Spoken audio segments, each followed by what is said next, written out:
jazz guitar lesson, and it's all about Latin jazz today and the bossa nova rhythm. An amazing thing happened in the 1950s where you have the Latin jazz or bossa nova era, where artists and composers like Antonio Carlos Jobim combined the Latin rhythm of Brazil with the harmony of jazz, creating music which is incredibly rich, rhythmic, and very diverse and interesting. In today's lesson we're going to look at how to do a basic bossa rhythm accompaniment so that you can accompany someone else and play a bossa rhythm. In this lesson I'm going to share with you 2 patterns that you can use to get you started, give you some exercises that you can practice it with, and talk about what sort of chord shapes work well and some considerations with the fretting hand and the picking hand. But if you're new here and this is our first time of meeting, my name is Andy and I am a jazz guitarist and teacher based in England. I release jazz guitar videos like this every Wednesday, so if you're new here please consider subscribing. And now on to the lesson. For pattern 1 we're going to use the following chord progression. We're going to use 2-5-1 in C, but then going back to start again via an A7, so a secondary dominant. So it sounds like this.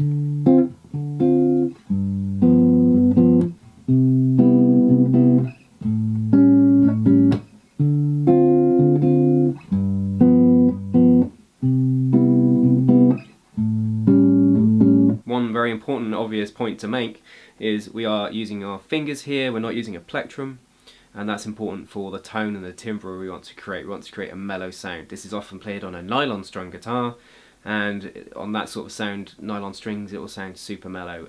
We can get that tone on a thin line or an arch top or any other guitar using the neck pickup and rolling off the tone and our fingers to help to create that sort of sound. That's a very basic pattern to start with, but the important point to make is that there are really always 2 aspects to a bossa nova rhythm. A bit like a pianist with their left and right hand, we've got 2 things going on. We've got a bass and treble really. It's important to be able to distinguish between the 2.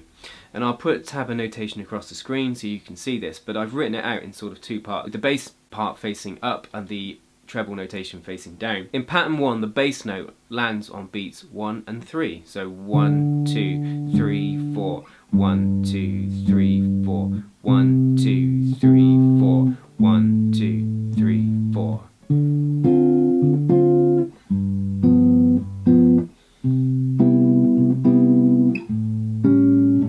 Just like so. And I'm adding in the treble on beats 2 and then on the and of 3. So 1, 2, 3 and. That's the funky bit in it. 1, 2, 3 and. 1, 2, 3 and. 1, 2, 3 and. 1, 2, 3 and. So the bass is happening on 1 and 3, and the treble is coming in on 2 and then on the and of 3, so straight after the second bass note. In terms of the practicalities on the right hand, what I like to do, I play the bass note with my thumb, and then I would use index, middle, depending on how many notes we're going to play on the chord. I'd use, in this instance I'm using my index and middle to play the treble strings there, in this instance G and B on this D minor 7. Do a close up, so it's like.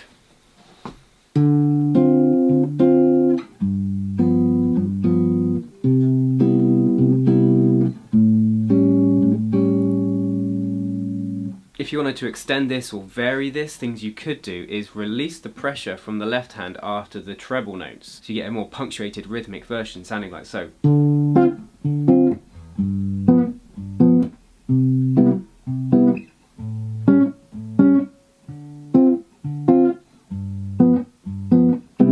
So I'm just not letting everything ring out there. This basic pattern leaves us a little bit of space at the end of the bar on beat 4 where you could also put a bass note which could link into the next chord, like so. So I could go and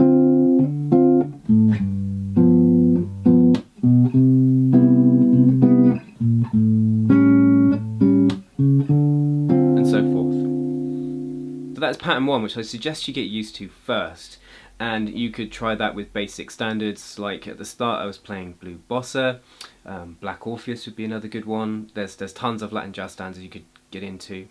Obviously Girl from Ipanema, things like that. Before we move on to pattern 2 though, it's important to be able to play these patterns when you've got 1 or 2 chords in the bar, because it will change how it works. So if we've got 2 chords in the bar, let's say you had a quick 2-5 like that, so D minor 7 to G7, you just simply divide it in half and go like that.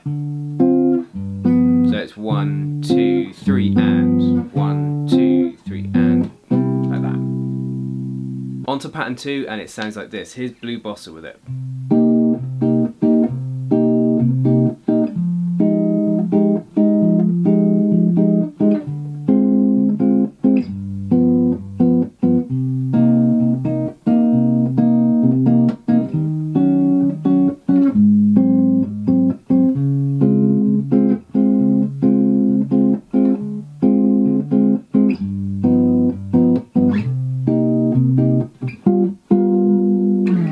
So this pattern is a little bit more rhythmic, there's more going on, but it's not much more. We're just adding in one extra strum. And what we're doing is, if we take our same progression that we had in pattern 1, so what we're going to do is the second treble strum, so on the and of 3, we're going to stop it straight after, so 1, 2, 3, and on beat 4, we're going to divide it into 2, and on the first half of beat 4 we're going to have a rest, and then on the and of 4 we're going to play that chord again. So it's like this. So like so, 1, 2, 3, and rest, and 1, 2, 3, and rest, and 1, 2, 3, and 4, and like that. With the progression it would sound like this.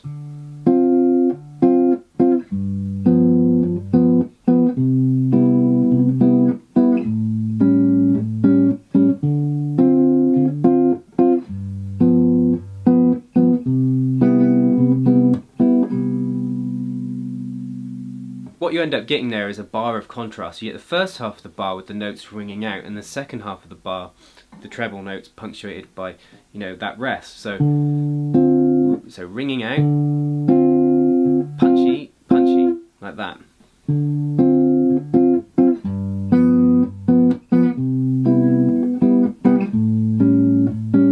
With 2 chords, say a quick 2-5, it would be. So it still works with 2 as well. So a thing that often happens with bossa rhythm is you anticipate the next chord by making the and of 4 the next chord. So by that I mean, instead of staying on D minor 7 for that last strum, play G7, anticipating the next chord, so like this. And I could do it with the whole progression going like so.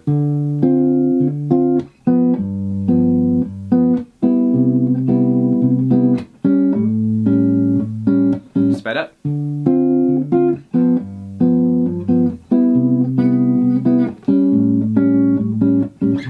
That sort of thing. So that gives the progression, I think, quite a nice bit of forward momentum. Those are my 2 sort of go-to patterns. You may hear sort of more advanced ones at times, something slightly more going on, but I think those are 2 sort of steady and easy ones to get to start with. Certainly when a pianist does this sort of rhythm, there's tons of interesting rhythmic things going on, and I think it tends to be on the guitar is slightly watered down. It doesn't have to be, but I think it's important to start with some basics first, apply them to very popular Latin jazz standards, and just go from there. So important things to recap: you're not going to use your pick, thumb plays the bass note, then fingers play the treble strings. When doing that kind of playing, like when if you're playing, you know, folk or fingerstyle guitar, you want a good degree of separation in the right hand. So for me, the thumb sits parallel with the bass notes on the E or the A string, and then there's sort of like a diagonal line. My fingers are, my fingers are down here, well out of the way of my thumb. If everything's bunched together, it gets very complicated to play at fast speed. Like that would be really difficult. So I'm like that. Thumb parallel to the string, the fingers going off at a diagonal. Thumb plays down, the fingers play up towards the ceiling. The sort of shapes are no different to what you would normally use in jazz guitar, but just bear in mind that it might do things like alternating bass. So say if you're on a D minor 7 here, the 5th of the chord is there on fret 5 of the E string, so you can go. It's like an alternating bass. Same C major 7. You got the root there, C, and then you got on the E string you got G, which is the 5th. So you might alternate between the 2 with the index.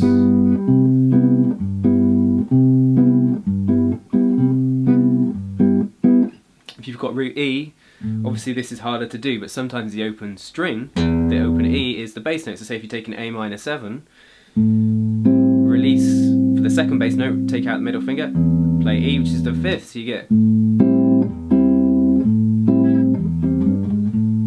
and do sort of runs as well. So there's a few things there that can combine with the rhythm, sort of bass runs, or the fifth being nearby, or an open string. That brings today's video lesson to a close. If you've gained value from it, then please consider hitting the like button, and if you're new here, please consider subscribing. I do videos like this, lessons, backing tracks, gear demos. I'm sure you'd like it if you've enjoyed today's content. See you again soon.